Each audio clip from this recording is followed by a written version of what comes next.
Welcome to The Explainer. Today, we're diving into the intense psychological drama of two of ancient Israel's most famous leaders.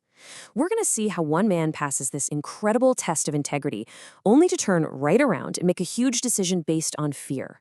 Meanwhile, a desperate king makes a fatal choice when he can no longer hear from God.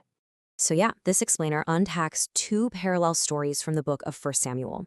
We get to see one man's character get put to the ultimate test, while another, who has totally lost all hope, just spirals into absolute desperation. Let's get into it. Okay, so first up is David. Now remember, he's a fugitive, on the run from this paranoid, jealous king Saul, and for the second time, he gets a golden opportunity to take his enemy's life. But listen, this is no accident. The first time, Saul just kind of stumbled into a cave where David was hiding. This time, David intentionally goes looking for Saul's camp. He's trying to prove once and for all that he is loyal and innocent. And you've got to notice the huge differences this second time around. David isn't sneaking around in secret.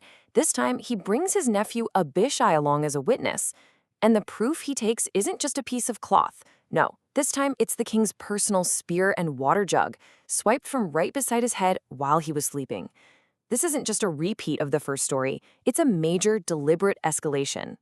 And the test of his character comes instantly. His nephew Abishai is right there, basically saying, "David, let me do it. I can pin him to the ground with one thrust. This whole thing will be over." But David refuses. His principle is absolute. It's not his place to harm the man God chose as king. Vengeance, he says, is up to a higher power. So David and Abishai get out of there and climb a nearby hill to get to a safe distance. And from there, David shouts out, kind of taunting Saul's commander for failing to protect his king. And then he holds up the spear and the water jug. The evidence is just undeniable. And that public shaming, it works. And with that, David is vindicated. For the second time, Saul himself confesses. He admits he's been a fool, that David is the innocent one, and he even says that David is destined for great things. So, case closed, right? Well, not exactly. Because right at this moment, just when David's character seems absolutely unshakable, he makes this stunning decision. And it's a decision driven not by his faith, but by pure, practical fear. He's been promised safety and a future kingdom over and over, even by Saul himself just moments before. But the constant running, the pressure, it just gets to him. He loses sight of all those promises and basically says to himself, you know what? I gotta save myself. And this right here is the crucial turning point. I mean, on the surface, it looks like a smart move, a practical way to survive. But this one single decision to rely on his own strategy, well, it puts him on a very slippery slope of compromise and real danger. And oh man, does this one decision create a cascade of problems. First, he runs straight to his enemies, the Philistines. Then he becomes a vassal, a servant to their king. To keep up this charade, he has to lie, pretending he's raiding his own people in Judah when he's really fighting other enemies of Israel. And his deception is so convincing that he gets completely trapped and conscripted into the Philistine army to go march against his own nation. And the story just leaves us hanging right there. What is David going to do? He's in an impossible spot.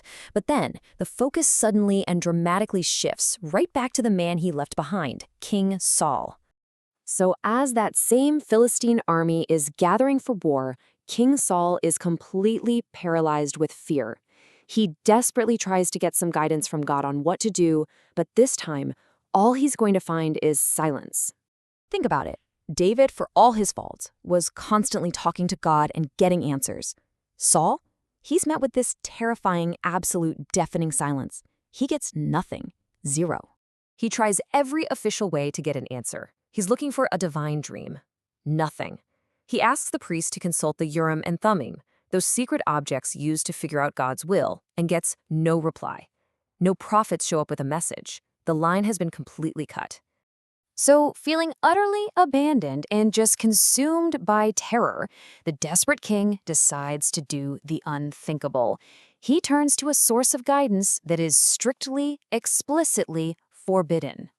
And in a moment of just supreme irony, Saul, the very same king who had kicked all of the mediums out of the land to uphold God's law, he disguises himself and goes looking for one in the dead of night.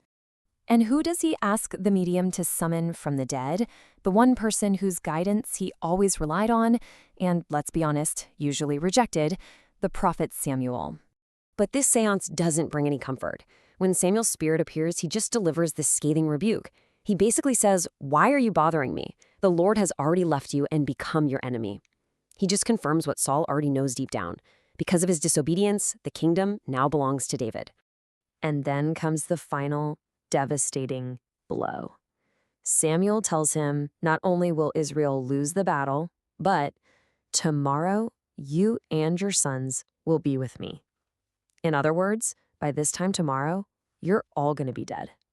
As soon as he hears this, Saul just physically collapses on the floor. His strength, his hope, it's all completely gone. He went looking for a way out and instead was handed his own death sentence. So as the sun comes up on the day of the battle, our two main characters are both stuck in these impossible situations that they created themselves. You've got David, trapped by his own fear and deception, forced to march with Israel's enemies. And you've got Saul, trapped by his lifelong disobedience, marching toward a doom that was just spelled out for him. You know, these intertwined stories of David and Saul are just such a powerful reminder that the line between triumph and tragedy can be razor thin. And more often than not, that line is defined by who or what we decide to trust when we're in our darkest hour.